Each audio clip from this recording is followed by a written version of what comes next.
Welcome to Time of Death. This video is for informational purposes and in no way meant to glorify or condone violence.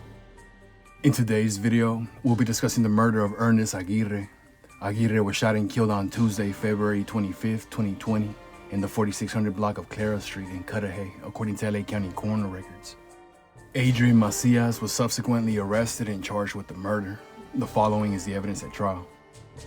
Ms. Godinez testified that while walking with her boyfriend, victim Ernest Aguirre, on February 25, 2020, at around 2:45 p.m., they saw a friend.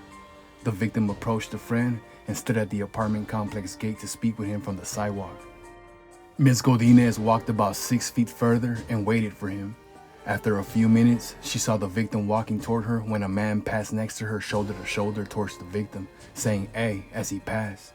The man, later identified as defendant, held a black semi-automatic gun with both hands and began shooting at the victim, who was holding a paint can and was unarmed except for a pocket knife attached to his waistband. The victim ducked, turned, and ran to the school on the other side of the street. Defendant immediately followed and continued to fire in the victim's direction, while Ms. Godinez screamed at the shooter to stop. She heard 6 shots total, and then the shooter was gone. Ms. Godinez ran across the street and found the victim unresponsive on the sidewalk with a gunshot wound to his head and his knees in a running position. Ms. Godinez identified surveillance footage clips from the video that captured the action she described as it was played for the jury. The victim died as a result of one gunshot wound to the back of his head, though he also sustained a gunshot wound to his upper thigh. Following defendant's February 1st, 2021 arrest, he was interviewed twice by LA Sheriff's detectives.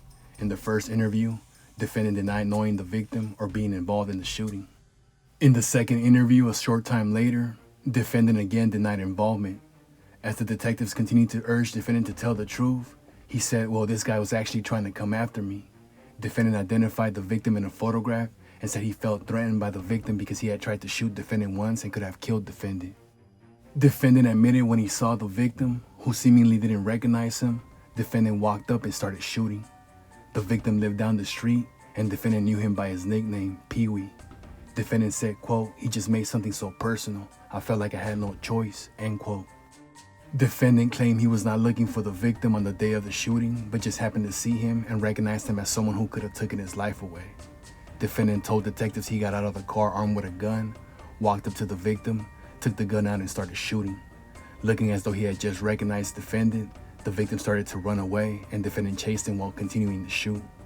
Defendant didn't recall how many shots he fired, but he stopped shooting when the gun jammed and then he took off. Defendant was charged with murder, along with the allegation that he personally used a firearm in the commission of the murder.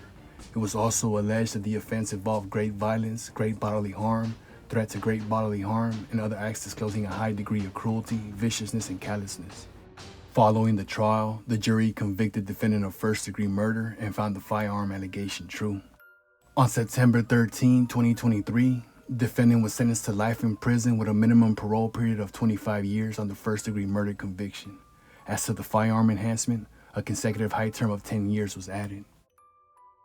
Ernest Aguirre was 27 years old at the time of death.